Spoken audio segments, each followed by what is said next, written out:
Morning, everyone. We're going to be continuing on in Mark. We'll be picking up where Barry left off last week. Mark chapter 14, beginning in verse 32. So you can go ahead and turn there, and then the words will also be on the screen. So Mark 14, beginning in verse 32. Then they came to a place called Gethsemane, and he told his disciples, "Sit here while I pray."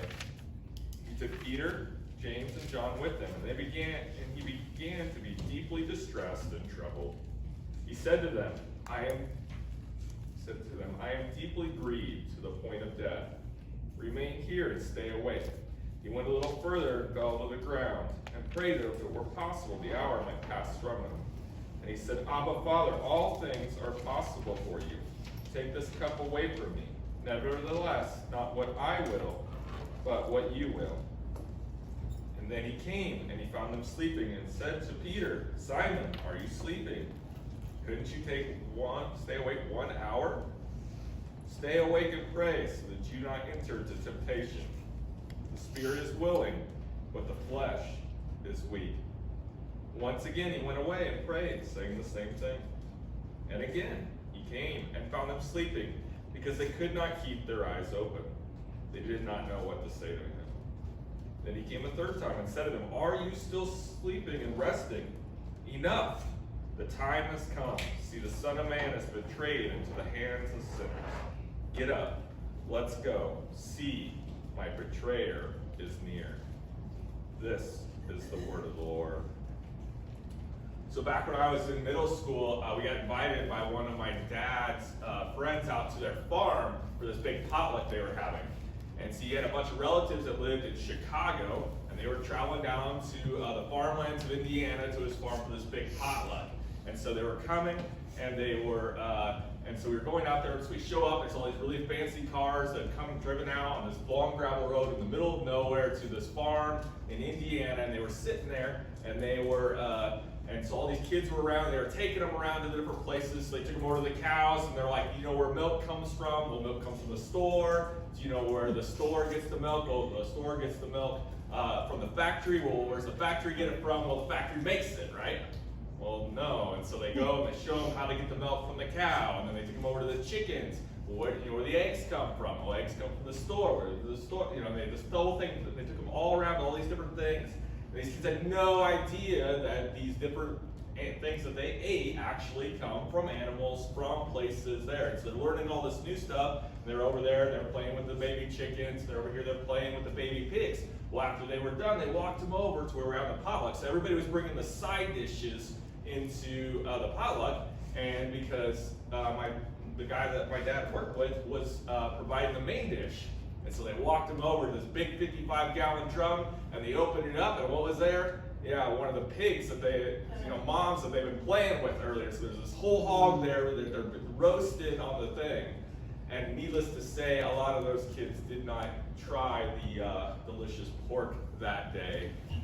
They were surprised, right, by the death and the pain, the suffering that these baby pigs that they've been playing with earlier, now they were seeing one that they were going to have to eat, and most of them did not partake in the delicious pork that day, right? And so we'll come back to that a little bit later. So back to Mark, beginning in verse 32. It says, "They came to a place called Gethsemane, and he told his disciples, 'Sit here and pray.'" So his disciples, 11, remember Judas, he's already left the party. And at the end of the story, we'll see that he's coming back. So the 11 are there, "Sit here and pray." So they're in the garden. So the Garden of Gethsemane was outside the city walls. You can see the city walls there, the dark line. It was to the east, in between the city and the Mount of Olives, which you'll see kind of talked about in a lot of different stories. So they're there. The garden probably looks a lot different. This is actually a picture of the modern day Garden of Gethsemane. Probably wasn't that put together back then, but the garden probably looks a lot different than what you and I naturally picture as a garden. It was very a deserty garden. So this is probably, while it may not be exactly what it looked like when Jesus there, it probably looks a lot closer to that than it does to maybe what comes to our mind naturally when we think of garden. So they're there in this garden. right? And so the 11 are there. Then he takes, verse 33 says, he takes Peter, James, and John with them, and he began to be deeply distressed and troubled. Right? These are very strong Greek words here for distress and trouble. And then he continues on in verse 34, and he says this, I am deeply grieved to the point of death. Remain here and stay awake, right? So then he uses this phrase, somewhat hyperbole, but I think we're going to see in a minute that it's a lot closer to reality than it was to hyperbole. He's deeply grieved to the point of death. And so Mark's over and over again trying to get a point across that what is going on in the heart and soul of Jesus is beginning to come out, and they're really getting to know, understand what is going on. And the disciples, we'll see here in a minute, that they're not really sure what's going on, but Jesus is deeply grieved. He's distressed and he's troubled. And so this question, right, what is Jesus so deeply grieved about to the point of death? You see, there's kind of two main ideas about what this passage is trying to tell us. As Barry alluded to earlier, there's some discrepancies, particularly in our culture, about the meaning of this passage. And this question right here is at the heart of the question, what is Jesus so deeply grieved about? And until we come to the answer to this question, we will not understand what is going on here and what is the meaning and the importance of the story. Because both interpretations come to the story, and it's very important to what they think the Bible is saying and who they think Jesus is. But they have a different understanding of what is actually so upsetting to Jesus and what is actually going on here. So we're going to continue on. Verse 35, it says this. He went a little further, fell down on the ground, and prayed that if it were possible, the hour might pass from him. And then we see this. We see a little snippet into the conversation that Jesus was having with his Father. Verse 36, Jesus says, Abba, Father, all things are possible for you. Take this cup away from me. Nevertheless, not what I will, but what you will. And so here Jesus gets really personal, right? Abba, Father. And then in the language, this would have been a very personal and intimate address. Very personal and intimate address. Can you hit the next slide, Connor? Thanks. Very personal and intimate address. It'd be like, in our language, it'd be like the words daddy or mommy, this very personal and intimate address. And though they don't use your name, if you're a parent and you have a bunch of screaming kids around, when your kid yells daddy or mommy, you can pick that name out, because even though it's a generic name and everybody uses that, when your kid uses it, you know that's very personal and intimate, and you know that they're talking to you. And that's what Jesus is going on here. He knows the Father is listening to him. He knows the Father is hearing him. And they're having this very personal and intimate conversation.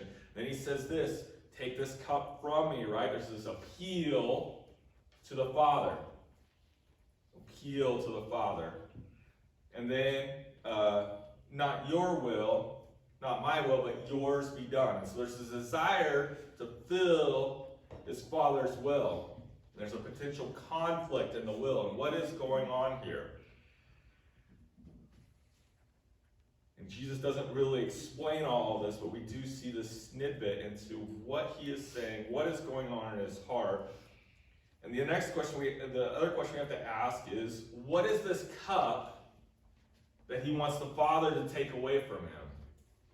We see that Jesus is deeply concerned about something to the point where Mark and Peter, they recognize it, and when they're writing back the story, they use three different Greek words to try to describe what they experienced when they were seeing how troubled Jesus was. And then we see this here, like Jesus is asking this cup to be taken away from him. And what is this cup that he's so deeply distressed about that he wants to take away? And while two main interpretations of this passage are offered, and I believe we can walk through the story of the last night of Jesus into the next day and arrive at the right conclusion just by looking at the story, others don't. They walk through the same story and they come to a different conclusion. And so in order to kind of better understand what's going on here, we're going to have to jump outside the passage and go look at some other things that the Bible tells us about Jesus to help us understand this. So we're going to go to the book of Hebrews. And we're going to Hebrews chapter 5, and we're going to look at some of the very stark parallels to what we see here. The writers of Hebrews is telling us in chapter 5, and versus what we see Jesus walking through in the Garden of Gethsemane. Right, so picking up Hebrews chapter 5, beginning of verse 7, it says, during his earthly life, he offered prayers and appeals with loud cries and tears to the one who was able to save him from death. And he was heard because of his reverence. Although he was the Son, he learned obedience from what he suffered. So context here, don't skip to the next slide yet, Connor. So some context here, right? So the context is during his earthly life. So everything we're about ready to see in this next few verses, we must keep in the context that this is while Jesus is on earth, which is different than Jesus who lived in eternity past. And it's different than where Jesus is now after he ascended. The life of Jesus when he took on flesh and lived on here on earth is different than those two things. And so the writer of Hebrews is making it very clear that what is going on here is very specific to Jesus' life only here on earth. Right? So during his earthly life, he what? He offered prayers. This is not something Jesus did in the past. This is not something that Jesus is doing now in the way that he did it here on earth. He offered appeals with loud cries of tears to the one who was able to save him from death. Right, so we get into a fuller picture, and not just on the night of the Garden of Gethsemane, but throughout Jesus' life, he was spending time talking to the Father, prayers, appeals, loud cries, tears, right? These are very human things that perhaps you have done, but perhaps you sat in the room and in silence and cried out to God with tears, in anguish, and in pain, and suffering. And Jesus did this throughout his life to the one who was able to save him from what? From death. It was the perspective of Jesus that he was going to have to one day die that drove him to the Father over and over and over again in tears and pain and anguish. And he was heard because of his reverence. And although he was the Son, right, so what we're going to see next is contrary to the nature of what the Son normally is. So although he was the Son, right, he learned obedience. You see, before he was here on earth, obedience, contrary to what some people teach, was foreign to the Son. The Son did not live in eternity past in obedience to the Father, but yet he was one with the Father. But when he became the Son of Man and he had to live here on earth, he had to learn obedience. And he didn't just learn obedience, he learned obedience through suffering. And it was through his suffering and the pain, the anguish of taking on the flesh, which you'll see here in a minute, it was through that he learned obedience. So if we put up the parallels between Mark and Hebrews, we see that he was deeply grieved unto death. And we see that that was lived out in loud cries in Hebrews and pain and anguish and tears. In Mark, we see that he said, Father, you can do anything. Right? He was going to the Father, the only one who could save him from the death. Jesus was appealing to the Father, the one who could do anything, the only one who had the power to save him from death. What does he ask him to do? He asks him to take this cup from him. The one who can save him from death, he asks him to take the cup. The one thing we see him appeal here from Hebrews over and over to the Father, that he